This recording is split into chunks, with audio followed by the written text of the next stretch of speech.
Hello, everyone, and to our guest here on the panel. Welcome to another episode of Splitting Smart, where Heather and I have candid and informative discussions with divorce and well-being professionals. I'm Lila Aiken Ali, and this is Heather Steer. Oh, go on. I'm Heather Steer, also co-founder of Split FYI. And today I'm really excited. I've got my coffee, post-lunch coffee in hand, and we're going to be in discussion with Darlynn Childress, a former middle and high school teacher. Wow. Amazing that you lasted through that. I can imagine how that was. And a mother of two sons, a trained parent educator and a life coach. She's also a very gifted storyteller and gives presentations and parenting workshops all throughout California. And now that we're on a digital world, I think anywhere, nationwide. Yeah. Worldwide. Worldwide, exactly. Welcome, Darlynn. It's so nice to have you on our show. And before I let you take, the stage, and I know you have so many amazing tools and intel to share with all of us and our viewers, I just wanted to preface this by trying to talk about a little bit about the emotional support, because in today's discussion, we really want to talk about how to support a child through the transition and the divorce process and the co-parenting aspect of everything. Two, mega stages in the divorce. And so I know that I am a divorcee, and I know that, bringing up my daughter, I struggled a lot with a lot of things, oh my God, the stresses that I had about how's she going to be, how's she going to get through these transitional phases. It's okay. Working from home. Working from home. What is he doing? Cheez-Its in the background. I love it. And, just going through those transitional phases that you just creating the boundaries for yourself, and then also trying to create some kind of emotional boundary and help and support for your child, which is so hard when you're emotionally also going through so much. So there's like you have to look after yourself and you have to look after your child at the same time. And so I don't know, I know that you had some great ideas on how to approach that with your child. So we can go through that. Good. And let me chime in for 1 second because we do have attendees. So if you do have any questions out there, please feel free. I'll be monitoring the chat. So if there's anything you want, and then we'll try and smooth those questions into our discussion as well, kind of as real time as we can. And if not, we'll have a few minutes at the end to open up microphones as well. So just wanted to let you know that too. Yeah. All right, Darlynn. Yeah, I'd love it too if you're here and you want to say hi in the chat. I love that, like knowing who's here. And then if you want to just share maybe like where you are in the divorce process, because that would be helpful, or the split process, where have you told your kids? Have you not told your kids? Are you thinking about it? Just so we know what's going on with our audience. Then of course, anyone who's watching on replay will also have various scenarios. So we'll try to get to all of those. So I love your question, Layla, about emotionally supporting our kids in this transitionary period, right? Mm-hmm. And I want to get to that, but I want to be able to first have some moments to talk about ourselves first. Mm-hmm. I'm assuming most of us are moms, and what we're going through as parents, looking at the journey that our kids might go through. And we want to support them emotionally on that journey of their parents splitting. Mm-hmm. But we also need to recognize that our emotions that we bring are going to impact how they narrate this experience is going to be based on how we narrate it for them. And our narration is going to come from our thoughts. Right. Yeah. We project a lot during the process. Yes. Yeah. And they have bat ears, so they also will hear any conversation you're having about your story with anyone. Mm-hmm. Yeah. So even in a like best, where nothing is happening, no transition, like kind of a normal parenting time, our kids are always looking at us as the parents, and they want to hear three things. They want to look at you as the parent and they want to hear, I love you, I'm proud of you, and you're going to be okay. The reassurance. Yes. And so, you know, I can extend all of those three statements into many, many different things. But when you're in this process of splitting for your child from their parent, right? You were together as a couple in some way, and now you are separate, right? But for the child, in their mind, they're still their parents, right? They're still one unit, but you're separating, but they're not necessarily separating. Right? You're splitting, but they're not splitting. No. And so we want to hold that their narrative is different than yours. Right. And we want to be able to show to them, I love you, I'm proud of you, and you're going to be okay. So I want to talk for a few minutes about the you're going to be okay piece. Yeah. So yeah, good. I love you. I'm proud of you. Yeah. And you're going to be okay. So we look at the you're going to be okay. Now, it is really easy for moms and for parents to create worst case scenarios based on the evidence that we see in front of us, right? We're always planning. We're planners. Yeah, the brain really likes to anticipate what might happen because the brain thinks, oh, if I'm prepared, then I'll be safe. I can protect myself or prevent this bad thing from happening.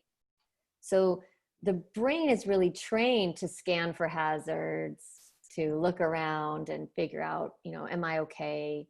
Am I going to be all right? And it looks around and it says, no, you're not going to be okay, because it wants you to panic a little bit and be in that stress. Okay, good. Representing the dads. I'm glad to know that, John. Yeah.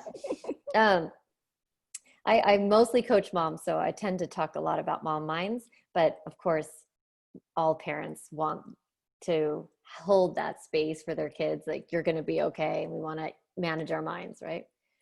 So when we're in this moment with our kids and we're looking at a split or a separation, it's very easy for us to start thinking of worst case scenarios, right? We start panicking about what the future might bring in this split. With our adult mind as well. Yeah, for us. Yes, for us, right? We are actually wondering if we're going to be okay. 100%. Am I going to survive this? Am I going to get through this? Am I going to have enough money? Am I going to be able to handle it? Am I going to be able to, you know, manage my emotions? How am I going to handle my kids? Like, we're spinning, right? And so I call that worst case scenario thinking. And when we are in that worst case scenario thinking, we're in fear. And then we're reacting to the present moment from fear, from thinking about the future and creating this worst case scenario. Right. So reactivity, though, is always going to create more problems than intention, right? When we're reacting to any moment, we're reacting from that stress response, from fear, from worst case scenario thinking. And we tend, as parents, to either over-parent in those moments where we get kind of controlling and tight and yelly and threatening and all of that. Or when we're in fear, sometimes we under-parent and we kind of take a more passive role. We give in, we don't set any boundaries, we don't set any limits. We feel guilty, so we're responding by that, by overcompensating. Completely. We're scared the child's not okay, so then we're under-parenting, or we're scared the child's not going to be okay, so we over-parent. Well, we also almost want to be liked so much by them because we're so afraid of it that we're like, well, let's just give in so we're liked, and rather than have the fight. And I don't want to be the parent that's the one fighting all the time. I don't want to be the one who has to set all the boundaries, because there's, even in a household that is together and not divorced, there's always that swing, you know, bad cop, good cop. We always hear about it. Yeah. So, and that just takes a whole nother level when you're not, when you're divorced. Yes. Well, I thought of it in like, there's 3 types of co-parenting situations.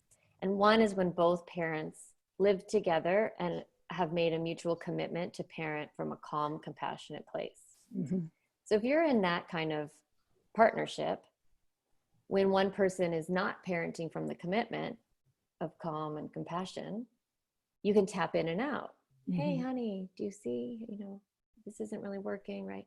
Okay, sorry, yeah, you can have that kind of scenario. But that's one type. Then the second type is when you live together, but you're not parenting from a committed, both parents committed to the same parenting values, mm-hmm. right? So there's that tension in that environment. And then you have co-parenting in this type 3, where parents live separate. Mm-hmm. And so in that environment, you really are no longer invited into the relationship of tapping in, tapping out, judging, any of that. Really, you're not invited into that role. And that's where it can get so tense. Right. Yeah. So we'll talk about that reality in a few minutes. When we talk about this worst case scenario and switching into best case scenario, mm-hmm. we want to hold the best case scenario, because when you're co-parenting and you no longer have that invitation that I just described, where you get to, be a mutual partner, you're not partnered. So you're not in a mutual partnership any longer when it comes to parenting. So we can panic a lot about the way the other parent is parenting, mm-hmm. which also happens when you live together in a partnership, but that parent's still not parenting like you want them to. Right. We can still spiral into, oh my God, this is a disaster. Yeah. They're going to turn out terrible. The worst case scenario comes up. Worst case scenario. Yes, exactly. The matrix becomes a lot more complicated when it's split households. Well, you don't get to see necessarily what's happening. Worst case scenario can easily come up. Yep. Right? Mm-hmm. You're in your spiral, your own mind drama of what's going on at that house, and that's not okay, and I don't like that, and that's not going to work. And if that keeps up, then blank will happen. Yes. So you are then going in to your worst case scenario. So building a sort of parenting vision is the strategy that I'm talking about today, mm-hmm. and anchoring into that. So I wanted to go ahead and walk through it a little bit on this webinar and give some, if you have a piece of paper wherever you are, like, go ahead and take it out. And I'm taking notes. Yeah. And write out your vision. Yes. Right. Because when we are over-parenting or under-parenting or reacting in any way from our worst case scenario, we end up actually creating the results that we're afraid of, mm-hmm. a lot of times. Mm-hmm. Because we're not parenting. Yeah, exactly. Mm-hmm. We're not parenting in the moment that we're in. Right. So I like to say, we want to parent the kid in front of us, not the kid that we're afraid we're going to have, or the kid that we don't want to parent from that place. We want to parent the one right in front of us, because then we're going to think really clearly about what needs to happen. So we just are able to look at the behavior from a neutral space and say, okay, I know my child's going to get to blank, to my parenting vision, which we'll talk about in a second. I know they're going to get there. And right now they're here. So where's the gap? Right. And then you parent the kid in front of you with your vision in mind, so that you're parenting the gap and the skills or values that aren't there yet. Instead of reacting, oh my God, you don't have the skills and values that I need you to have. Like, how are we going to make it happen? Yeah. And then scrambling for over-parenting or under-parenting. We're not actually teaching or modeling the skills and values that are necessary. I'd like to equate it to how we all felt when we had to thrust ourselves into home schooling. Yeah, tell me more. No, like literally, that's the feeling I'm getting as you're talking about this, and it's reminding me of so much of this. It's exactly how we all felt. Like, everything's like, oh my God, what do you mean you didn't get into class? And what do you mean you don't know how to do that? It's like, we're trying to scramble instead of prepare, instead of saying it's all going to go fine. All of us are like, it's a disaster. What are we going to do? How are we going to become a teacher? You know, we're not made for this. And a lot of our self-talk, and listen, there was a lot of camaraderie in that because all parents really came together and were like, we're all in this crapshoot together. And oh my God, you know, kind of misery likes company. But at the same time, we weren't creating that like easy path, and our kids felt it. And as a result, I know I can speak from my experience, she felt it. My daughter felt it. My daughter's like, well, if you can't get your head around it and you're feeling like you're scrambling, oh my God, did you get into class? Did you do this? What are your assignments? And where do you look for your assignments? She's like, what are you doing? Like, she felt like now you're trying to do all of this, and this is, you know, you're troubleshooting and you're not calm. Yeah. And so as a result, I'm not calm. Exactly. So. They definitely are coming from our they're mirroring our emotion. We get to set the tone, right? And so when we're in this negative spiral, we're setting a tone of chaos and fear and frustration and anger. And if you think about putting that into this time of splitting, how do you want your kids to feel about this time period? Exactly. How do you want them to look back on this time? And how do you want them to remember what it was like when their parents split? Yeah. So I sometimes do this exercise with the parenting vision where we like go into the future, like 20 years from now. Not 20 years. That's really long. When their child is 20. They're getting married by then. You're like I have a 16-year-old. So 20 years from now, he's 36. I'm like, he'll be married by then. Yeah. I'm like, I don't even care anymore at that point. Yeah, hopefully I'm not parenting not much anymore. No, yeah, exactly. We're totally out of it. So I do like to do it at like 20, right? Like how I ask these questions and you picture 20.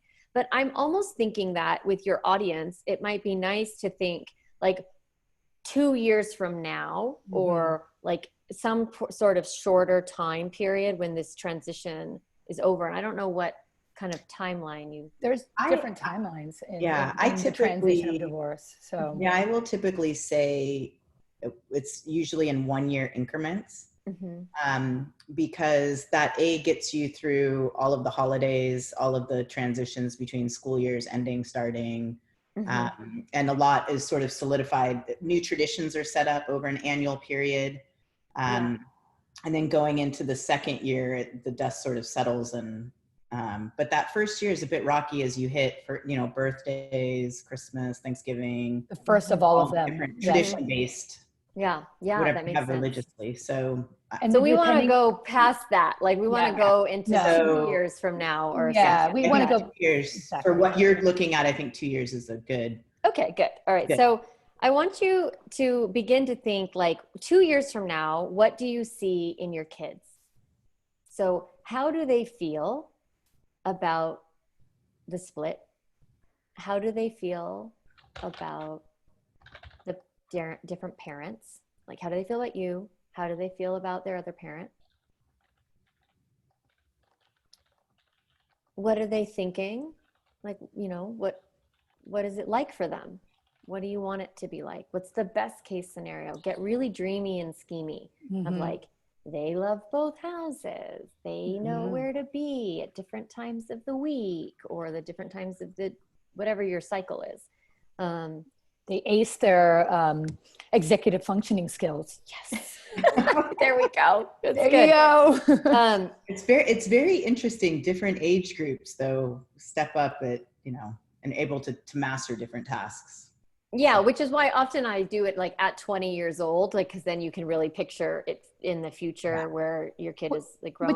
Which makes sense though. And I have to say, going back to that, and I don't think that's a bad idea, because although yes, they're going through different transitional phases in their divorce, oftentimes when you are going through it, you're like, oh my God, what are they going to turn out like? Like, oh my God, are they ever going to love again or love anybody? Are they going to ever have a relationship? Are they ever going to get through school? I mean, you know, it's like the questions that we start asking ourselves because they're divorced kids, it's like, it's probably even more tenfold than ones who are parents who are together, because everything is tragic and everything is like, well, I can't control the other parent. So, I mean, they're going to drop out of school. So so it is a really important vision actually to have it when they're adult.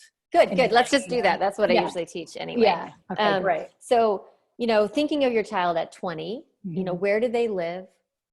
Are they graduating from high school? Are they in college, or are they transitioning to college? What's their friend group like? Oh, yeah. Are they in a romantic relationship? Do they understand their sexual identity? Do they feel confident in their body? Do they have the skills? Like, what kind of skills do they have? Are they able to drive a car? Are they able to, manage their calendar? Are they able to check texts and emails and reply to them? Are they able to make an egg and do the laundry and wash their own hair? Right? Like, basic skills. We want to think about the skills. What are their values like? Do they, are they kind? Are they compassionate? Are they loving? Do they have a good relationship with their sibling? What's that like? What is their relationship like with you? Do they text you? Do they answer your phone call? Do you do things together? Do you get lunch or brunch? Do you go on trips? Do they still come home for the holidays? Right. What are holidays like? Are they peaceful? Is it really clear who goes where and when? Right? There's no conflict, right? In this dreamy, schemy space, everything is really peaceful, really calm. Things have sorted themselves out. The kid has great identity, great relationship with you, great relationship with their siblings if they have any. And then how do they feel about their other parent? What do you want? Do you want them to have a great relationship with their other parent? Do you want them to feel very connected to both of their parents, whether it's two moms, two dads, mom, dad, whatever the combo is? Like, what do you want that to be like for them, where they feel very connected and loved and supported and have, two anchors? So thinking about your vision, I'd love it if anybody wants to share in their chat, like, what are some things that you want from your kids that you want to see when they're 20? What are some values or skills or, relationship aspects that you'd like? So for you, Layla and Heather, how is that to think about them? Where does it put you? Yeah, I mean, for me, definitely, I loved even just visioning. Just as we started doing that, it was so interesting because we get so caught up in the moment of day to day of craziness that you think, are they ever going to learn any of this stuff, right? I.e. the laundry, cooking, all the stuff that we do, especially in these times where we're really at home all the time and we really witness every single move they make.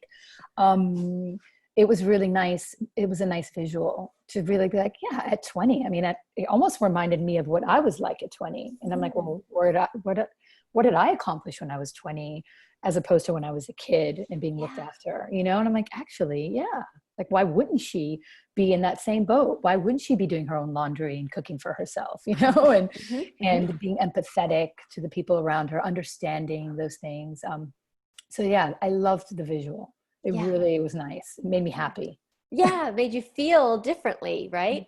And that's great. That's good. That's what we want to try to capture. Also unstuck. It doesn't make you feel stuck, because you get so stuck in the minutia of everything that we need to do right now at this moment to get to that next level, that actually is, like, as you pointed out earlier, it can be detrimental because you're missing the point. And then you're almost creating the fears that you have, right? Instead of just concentrating on that vision of like, oh, okay, these are just ups and downs that every human being goes through, and they have to go through, because you kind of have to fail to succeed. And so all these, look at these little things of going, okay, there was a mistake, or this was this, and she'll learn, and just get on with it and have that vision is great. Yes. I love this tool. Yeah. Good. So John made a comment. Oh, good. I hope my daughter will have enough love and trust to talk with me openly and comfortably about what's important to her, even the prickly stuff. Yes. So great. Exactly. And that's what we want to cultivate in the present. And that's what I want to give you some skills and tools today to help cultivate that, because we create our future now, right? Like people say all that kind of like, it sounds like a meme, but, or whatever. I don't have the right words. My kids tell me I don't know the right words, meme or whatever. But it's a GIF, Mom, not a meme. Yeah. I don't know. Yeah. Like, aren't they the same?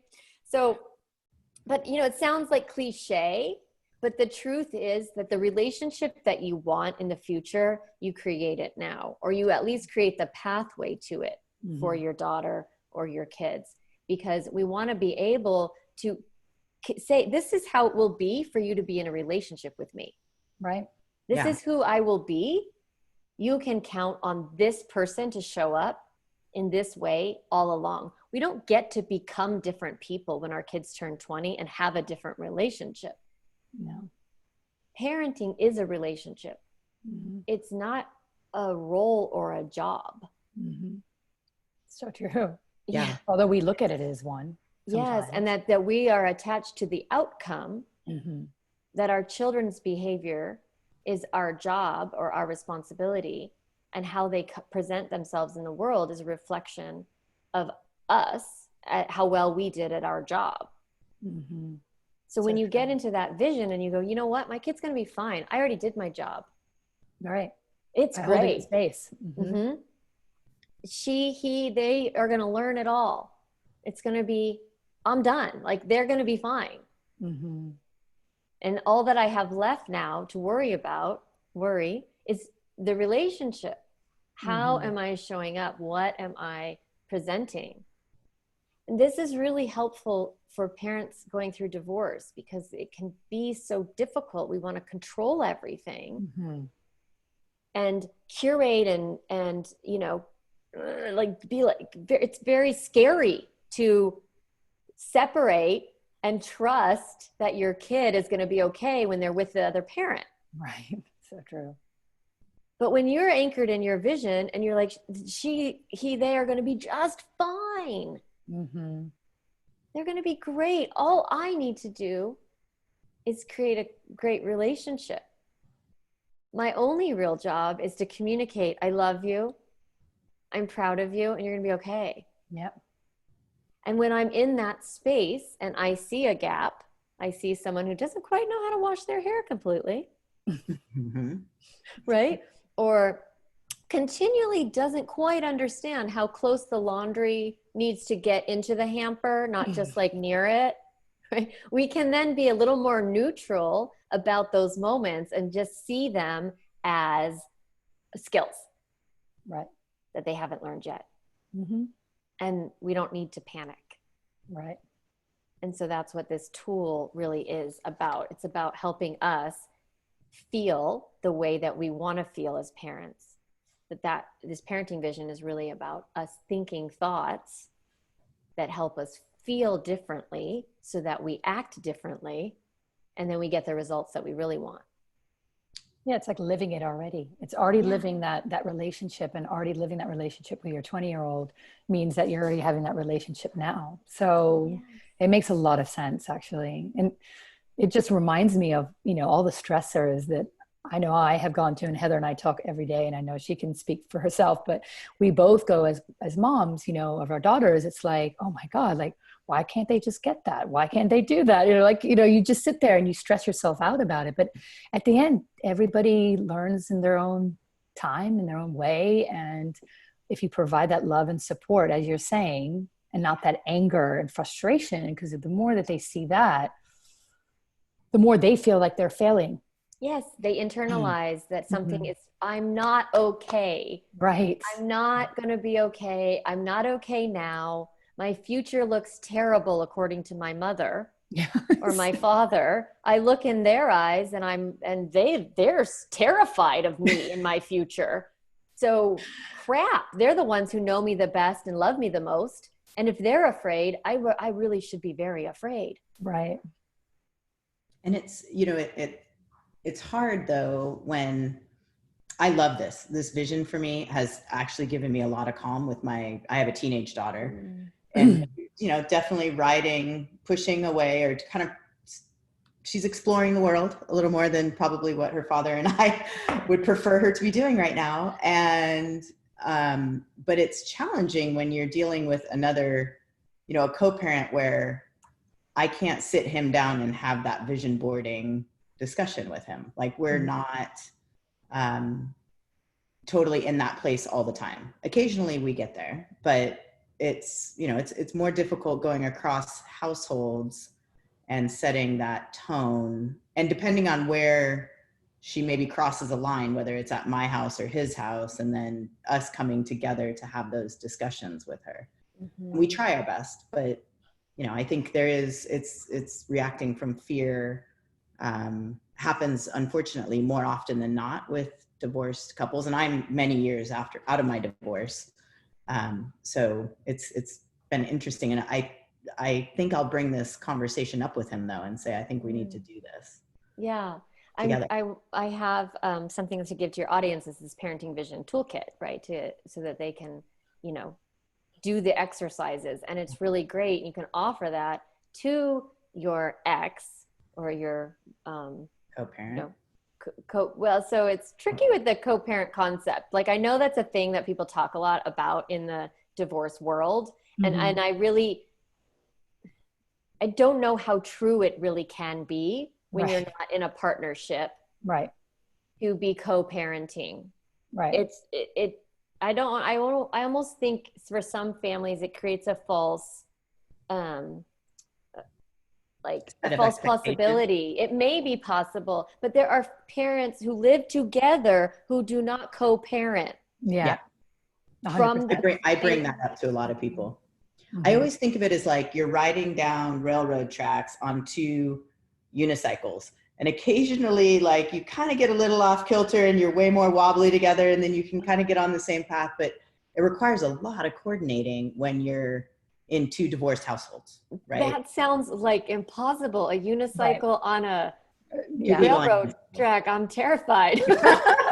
Like sometimes they don't even get on the railroad track. Yes. So it happens to all of us, like in parenting, when we have a partner of some kind, that it's a lot of pressure to be consistent and to have the same rules, and to, you know, and I hear that with my clients who have separated, and I want to free you in many ways from that pressure, that the only way it will work is if we are always on the same page, or the only way it will work is if, and it's like, no, the way it will work is when you parent from a place of calm, from a place of confidence. When you your kids are going to catch the values that resonate the most in them. You know your people, you know your little people, right? Hold the truth of them, the essence of them, all of the good and beauty and wholeness and purpose and healing, all the things, right? Hold that and trust it. And I love that. I love the hold the truth of their truth rather than your truth. Yeah. And it's hold there. Like that is a huge difference, I think, because a lot of times we hold our own truths into that, and we don't even listen to theirs, you know, and then it spirals into them not feeling heard. And that's a whole nother aspect of it, you know, well, I would love to talk about that a little bit, because when we talk about cultivating the relationship that we want with our 20-year-old person, how do we do that now? Right. And I have a lot of strategies around behavior management and like limits and boundaries and rules and consequences and all that. And what I know that's true is that when we parent from a calm, confident place, right, and we show up as compassionate parents, and we narrate and help our kids with their feelings, that then they behave in ways that work. Right. We don't have to focus so much on behavior modification, because behavior is driven by emotion. Just like for us, when we act from a place of fear, anxiety, worry, panic, stress, all of that, we parent differently. Right. right? Our feelings, I mean, our behavior comes from our feelings. And that's true for our kids. Right. So when we look and when we're able to be really neutral about the future and be like, okay, they're fine. I don't need to overparent, underparent, or panic right now. Mm-hmm. Instead, we are able to look at the behavior we see and look at it and think, what is driving this behavior? What emotions are coming up for this little person right Mm-hmm. now? This is especially true when you're splitting. Right. Mike, maybe you have an 8-year-old and you're like, she never used to say that. And now she does all the time. And, oh, it's because she's at dad's house or whatever we bring up. Yeah, of course. And it's like, well, maybe if she's saying shut up all the time, maybe she's feeling unheard. Yeah. Maybe if you have a 7-year-old who's hitting a lot, maybe they feel unsafe. Right. When you have a kid who used to sleep through the night and isn't, and we're getting all into like the rules and the limits, and it's like, honey, are you feeling afraid? Tell me more. Right. When we open up the type of relationship we would have with a 20-year-old, right? Where we're not going to manage all their behavior. They don't live with us. No. Hopefully. That's in my vision. Yeah, mine too. that they don't. Definitely some apartment somewhere, Yeah. not in my house. And so when we are able to communicate in the moment that I am right here, I can help you with these feelings. And I'm not trying to change your behavior. I'm trying to give you better strategies to manage that behavior. So sometimes our kids use strategies to manage their emotions, and those strategies don't work well. Right. Right. When they're hitting, yelling, not doing their schoolwork, not getting up, like whatever behavior you've got going on. Not sleeping, not doing, yeah, exactly. Yes. Sleeping too much. Like when they get to be a teenager, sleeping too much, not going outside, over gaming, over screening, over binging, like all the buffering behavior. Kids do it too. It just looks a little different. Right. When they don't, want to empty the dishwasher, it's the same as when you don't want to work out. Right. Right? Like it's not because they're jerks and they're manipulative and they're lazy and they're terrible human beings. Right. It's just they don't feel like it. Yeah, they're not motivated. And we can narrate that. So I call this the connection tool. Okay. It's an actual strategy that I teach all the time. And I want to first warn you that you cannot have a compassionate response to someone else if you are in judgment over their behavior. Right. Or if you're in your own panic and fear. Because then you're narrating your experience, not theirs. You're managing your emotions, not theirs. Exactly. So we want to set our kids up for long-term success. And long-term success isn't necessarily that you know how to do your laundry, right? I agree. It's not that you know how to write a 5-paragraph essay. Long-term success is that you know how to manage your feelings and you know how to be in relationships. You know how to set goals and overcome obstacles, sometimes called grit, right? So these are the behaviors that we want to see. These are the skill set, really. This like setting our kids up for success is that they manage their emotions. They know how to be in relationships. They know how to set goals and overcome obstacles. That's what we need to be working on. That's what the connection tool really helps with. Because we want our kids to understand that their behavior is because of their feelings. Right. And the more connection you make for them, the more they'll understand, oh, I'm feeling lonely. And that's why I'm scrolling on Instagram so much. maybe a different strategy would be to reach out to a friend, right? So there are healthier strategies that we can do to deal with our emotions. You know, maybe your child is hitting, they're little, and they're hitting, and they're frustrated, or they're feeling unsafe, or something like that. What we want to offer to the now what can you do when you're feeling that way? Can't hit the dog, but you can hit this blow up bat on the pillow or whatever.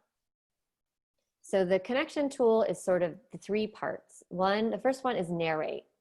Mm-hmm. So we're going to narrate what we see as neutrally as possible. Mm-hmm. Okay.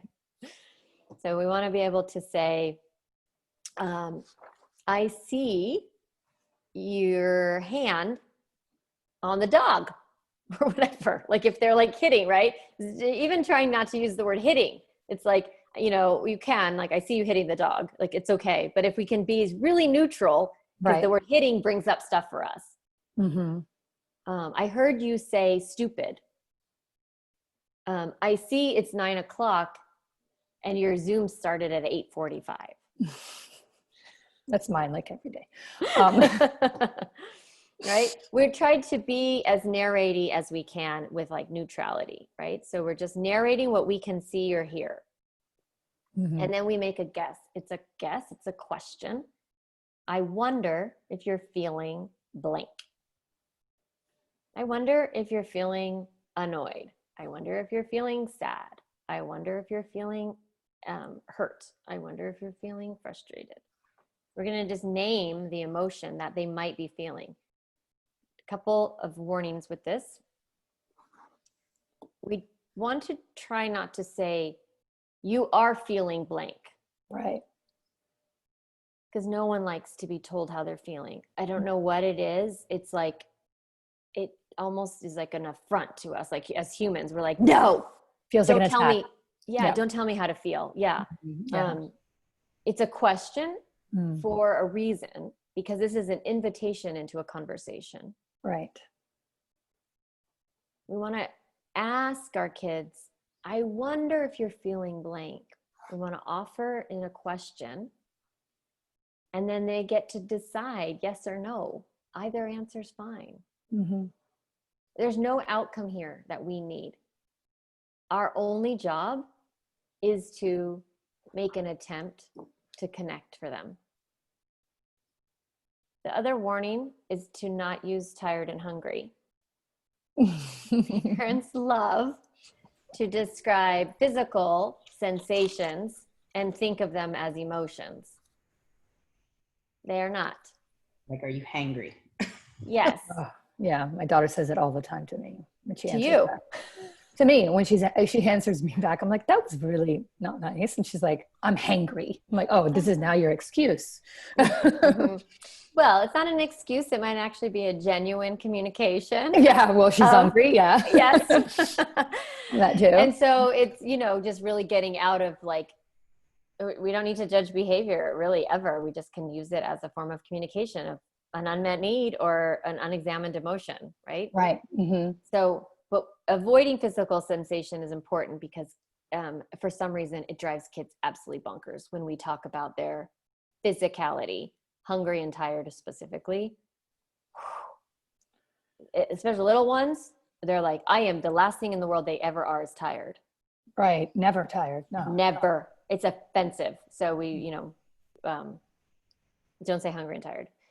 When you're beginning your own emotional journey into yourself, it's very hard for us to figure out what we're feeling.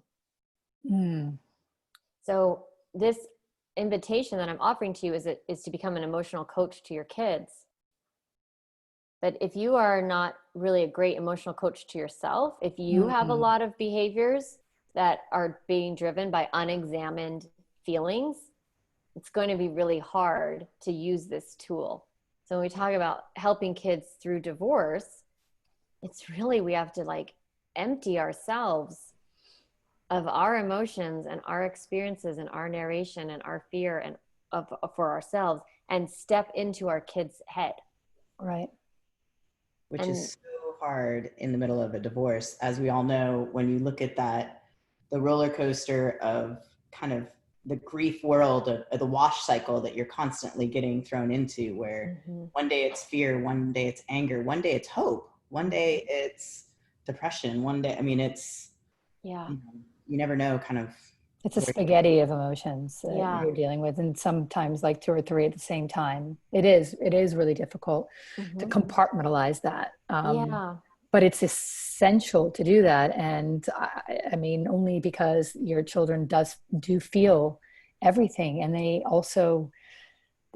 really do start acting like, I mean, what they see is how they start acting. They act it out, you know, in a different way potentially. Or like you said, they could be hitting, they could be doing this, they could be acting it out in their way, but it's essentially because they're feeling those feelings from you.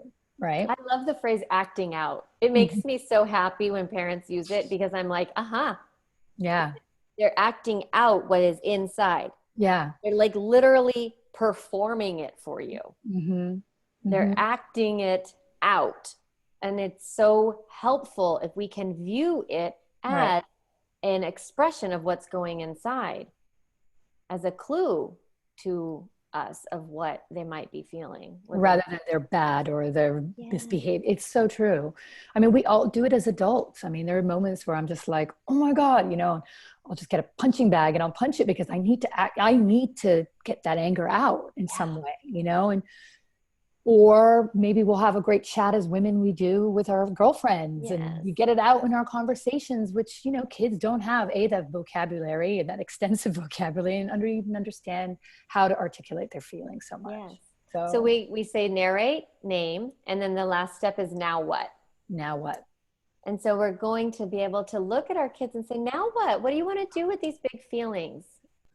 Or here's what you can do. So a lot, you know, they can talk about them, right? You can listen, right? They can talk, they can show you with their body, especially under 10, they need to show you through their body. So they can talk about them. They can show you them. They can do something else. Sometimes feelings are too much. You don't need to be in it for too long, especially when you're little. Like they're like,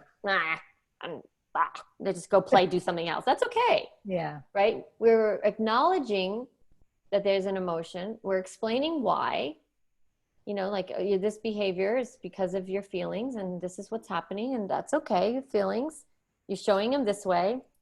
Don't love that. Let's figure out a different way for you to show them or deal with them. So they can talk, they can show you, they can do something else, or they can just sit and feel it. It's a huge gift. Yeah. Don't wrong them for feeling it. You can cry. I can rub your back, especially for kids who are in a transition like this, where they're grieving, they're mourning. It's an actual process of letting go. And so you can just say, you can just rip up this piece of paper, honey. Yeah. You can scribble on this thing. You can draw it. You can color it. You can show me through your body. You can show me through your words. You can be quiet and just feel them. Or you can do something else. So you're literally teaching them how to manage their emotions. Right. The way we manage our emotions is we recognize them, we name them, we articulate them, and we know what to do with them. Right. And that's what you're teaching through the connection tool. I think that's great. Yeah, it's huge. I need to use that for my own life. Well, I was going to challenge your audience. Like, what would it be like if you were able to extend that kind of courtesy to your ex? Right.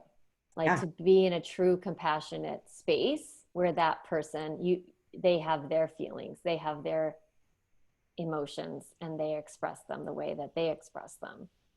And I think that, 100% actually. I think that is something that if you can get to a place where you can hold that space for them, honestly, it's second to none. I had a pivotal moment during my duration of divorce that I remember exactly that. I was like, what helped me was picturing, I hope he never listens to this, but I pictured him as like a kid in the pram that really was frustrated, and he was throwing the toys out of the pram. And that was an image that I kept in my head because I was like, he's frustrated.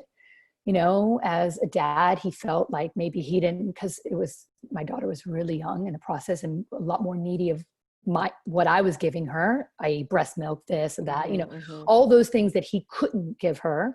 So the frustrations were all there. And that's the image that actually helped me have compassion for him.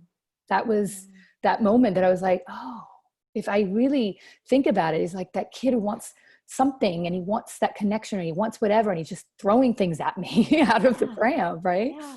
So it's beautiful. Yeah. It's really hard space to get into. Oh yeah. Challenging. Because neurologically, your brain is not able to offer an empathetic response unless it feels completely safe. Right. Because I have to absent myself from my vigilance. Right. In order to enter someone else's narrative or someone else's story. And so that is one of the challenges when you are feeling so vulnerable, feeling so unsafe in the beginning of the separation, especially before things have really settled. You're feeling really, really afraid. Right. So it's hard to step into someone else's emotion. 100%. So I like to think about, there are times in our parenting where our goal is to do no harm.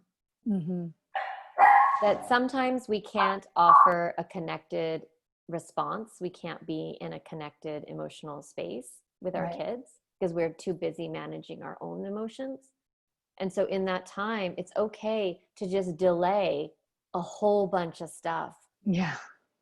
You don't have to teach or train or fix or do anything in that time period.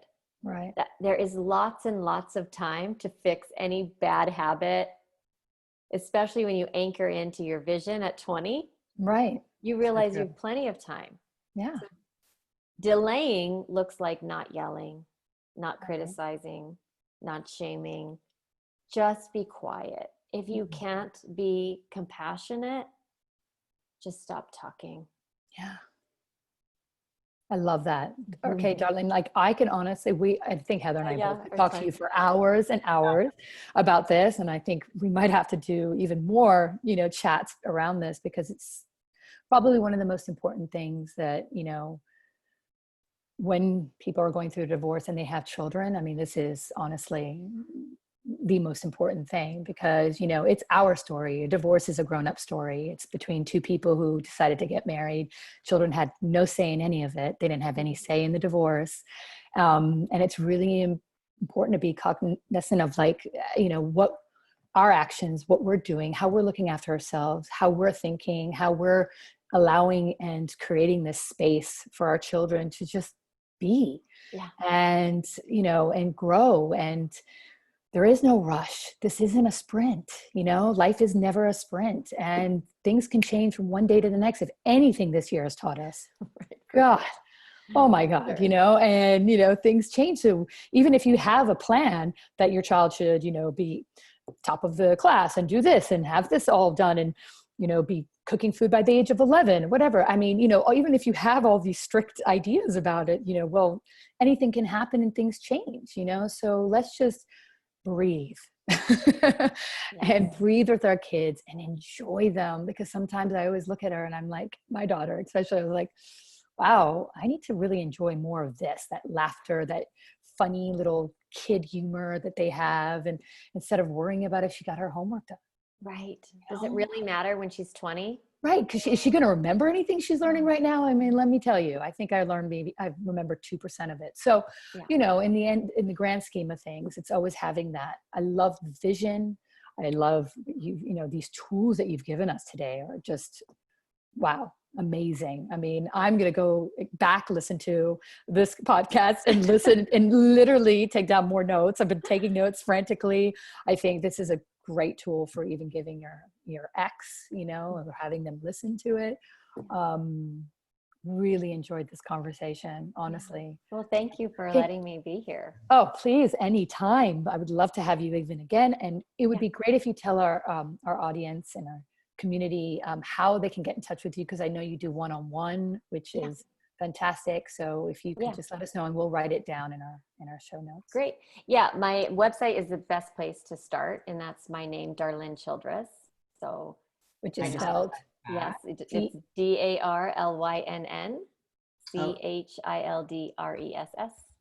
So darlynnchildress.com. And then I have a Facebook group that's really kick-ass. It's called Becoming Calm Mamas.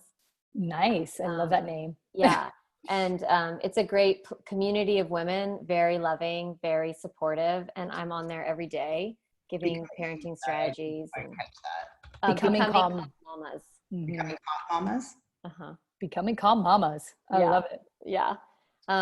And so I work with clients one-on-one, and then I also have a group program called Calm Mama School. So I love that too. Yeah, group program, and we meet on Mondays.